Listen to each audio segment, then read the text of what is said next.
Bismillahirrahmanirrahim. Assalamualaikum warahmatullahi wabarakatuh. Kami dari kelompok 4 mengerjakan tugas dari pendidikan agama 2 yang diampu oleh Bapak dosen Suhaimi. Ingin memperkenalkan diri terlebih dahulu. Nama saya Masrur Rahman dan ada di sebelah saya Mas Jabar, yang mana dalam tugas di sini ingin menjelaskan tentang Islam dan supremasi hukum. Islam dan supremasi hukum. Pertama, supremasi hukum. Istilah supremasi hukum adalah merupakan rangkaian dari selingkuhan kata supremasi dan kata hukum yang bersumber dari terjemahan bahasa Inggris, yakni kata supremasi dan kata law menjadi supremacy of law, atau bisa juga disebut law supremacy, mengemukakan bahwa secara etimologis kata supremasi yang berasal dari kata supremasi yang diambil dari akar kata sifat supreme yang berarti in grade of next rank, artinya berada pada tingkatan tinggi atau peringkat tinggi. Sedangkan supremasi berarti rank of authority, artinya kekuasaan tinggi. Kata hukum diterjemahkan dari bahasa Inggris dari kata law, dari bahasa Belanda rights, bahasa Prancis droit yang diartikan sebagai aturan, peraturan perundang-undangan dan norma-norma yang wajib ditaati. Menyatakan bahwa secara terminologi supremasi hukum merupakan upaya untuk menegakkan dan menempatkan hukum pada posisi tinggi yang dapat melindungi seluruh lapisan masyarakat tanpa adanya intervensi oleh dan pihak manapun termasuk oleh penyelenggara negara. Menegakkan dan menempatkan hukum pada posisi tertinggi tanpa adanya intervensi dari pihak eksternal dalam rangka melindungi seluruh lapisan masyarakat oleh Charles Hermawan disebutnya sebagai untuk memposisikan hukum agar berfungsi sebagai pembantu atau panglima. Menyatakan bahwa berdasarkan pengertian secara terminologis supremasi hukum tersebut, maka dapat disimpulkan bahwa supremasi hukum adalah upaya atau kiat untuk menegakkan dan memosisikan hukum pada tempat yang tertinggi dan segala-galanya. Menjadi hukum sebagai komandan atau panglima untuk melindungi dan menjaga stabilitas kehidupan berbangsa dan bernegara. Supremasi hukum adalah upaya untuk memberikan jaminan terciptanya keadilan. Keadilan harus diposisikan secara netral, artinya setiap orang memiliki kedudukan dan perlakuan yang sama, tanpa terkecuali. Kerangka hukum harus diadil dan diberlakukan tanpa pandang bulu, termasuk di dalamnya hukum-hukum yang menyangkut hak asasi manusia. Supremasi hukum merupakan prasyarat mutlak bagi penyelenggara kehidupan kenegaraan berdasarkan kedaulatan rakyat. Dengan demikian, wewenang berfungsi mendasari pelaksanaan kekuasaan yang sah berdasarkan asas negara hukum, asas demokrasi, dan asas instrumental supremasi. Supremasi hukum tidak boleh mengabaikan 3 ide dasar hukum, yaitu keadilan, kemanfaatan, dan kepastian.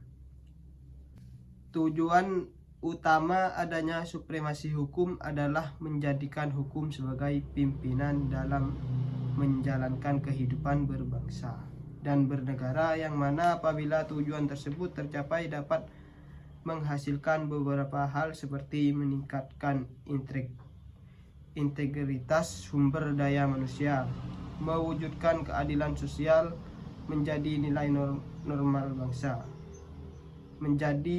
moral bangsa, menciptakan masyarakat yang demokratis secara memberikan jaminan perlindungan hak individu dalam bernegara dan bermasyarakat. Suatu negara dapat dikatakan sebagai negara hukum apabila negara tersebut telah memiliki superioritas hukum yang dijadikan sebagai aturan main. Dalam salah satu karyanya John Locke mengisyaratkan 3 unsur yang dijadikan negara tersebut dapat disebut dengan negara hukum, antara lain: yang pertama, adanya pengaturan hukum yang mengatur bagaimana warga negara dapat menikmati hak asasinya sendiri. Yang kedua, terdapat suatu badan tertentu yang digunakan sebagai sarana penyelesaian sengketa yang timbul di pemerintah. Yang terakhir, terdapat suatu badan tertentu yang digunakan sebagai sarana penyelesaian sengketa yang timbul di antara sesama anggota masyarakat. Bismillahirrahmanirrahim. Pada kesempatan kali ini saya akan menjelaskan tentang Islam dan supremasi hukum.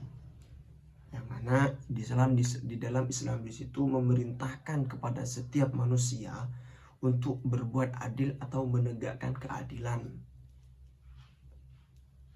pada setiap tindakan dan perbuatan yang dia lakukan. Jadi di dalam Islam di situ menjelaskan memerintahkan kepada semua manusia untuk berbuat keadilan atas yang diperbuat.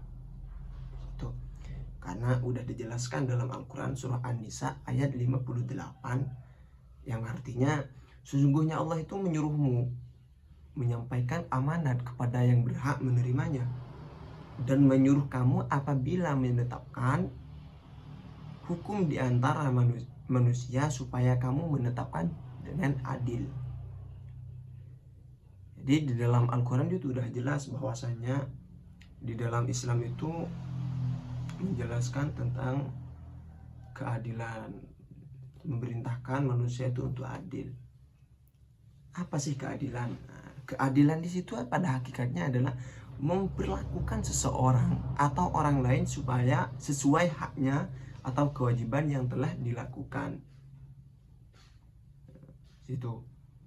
Jadi tentang keadilan Allah Subhanahu wa taala berfirman dalam surah Al-Maidah ayat 8 yang artinya, hai orang-orang yang beriman, hendaklah kamu jadi orang-orang yang selalu menegakkan keadilan atau kebenaran, karena Allah menjadikan saksi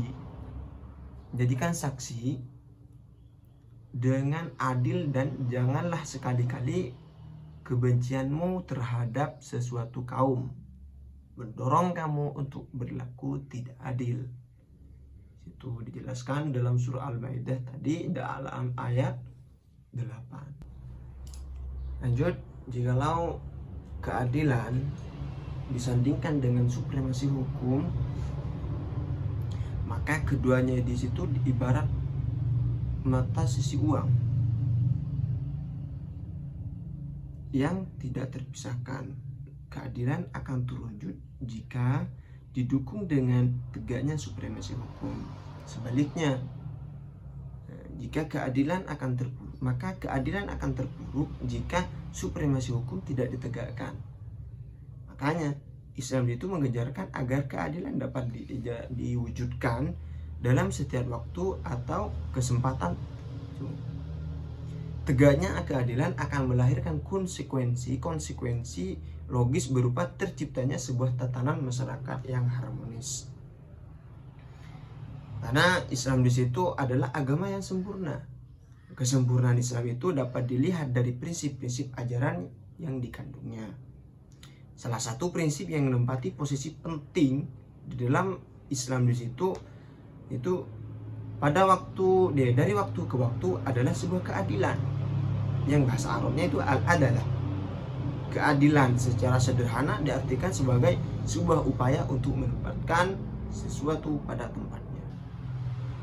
Jadi dari penjelasan dari awal dari saudara Akbar tadi dan saya pribadi, kesimpulannya itu adalah supremasi hukum adalah sebuah rangkaian dari selingkuhan kata supremi dan kata hukum yang bersumber dari terjemah bahasa Inggris yang katanya yakni supremasi dan kata law menjadi supremacy of law, atau bisa juga disebut law supremacy. Hornby pada tahun 1974 896 itu mengemukakan bahwa secara etimologis kata supremasi itu berasal dari kata supremasi yang diambil dari akar dari sifat supremi yang berarti higis o indrik of higis rank, artinya berada pada tingkatan tertinggi atau peringkat tertinggi. Sedangkan supremasi berarti higis of authority, artinya kekuasaan yang tertinggi. Lanjutan dari kesimpulan saudara Masrur, Islam adalah agama yang sempurna. Kesempurnaan Islam itu dapat dilihat dari prinsip-prinsip ajaran yang dikandungnya. Salah satu prinsip yang menempati posisi penting dan menjadi diskursus dari waktu ke waktu adalah keadilan. Keadilan secara sederhana diartikan sebagai sebuah upaya untuk menempatkan suatu pada tempatnya. Supremasi hukum dan penegakan hukum bagi suatu negara yang memilih sebagai negara hukum. Right state of law atau apapun istilahnya merupakan harga mati yang tidak boleh ditawar-tawar. Demikian pula halnya Indonesia. Sejak semula bangsa ini mendirikan negara, the founding fathers telah memilih menjadi suatu negara hukum. Maka konsekuensinya daripada itu hukum harus menjadi fondasi dalam tatanan kehidupan kenegaraan, pemerintah, dan kemasyarakatan. Sekian penjelasan dari kami. Apabila ada kesalahan itu murni dari kami berdua, dan apabila ada kebenaran itu murni dari Allah Subhanahu wa taala. Kurang lebihnya mohon maaf. Wassalamualaikum warahmatullahi wabarakatuh.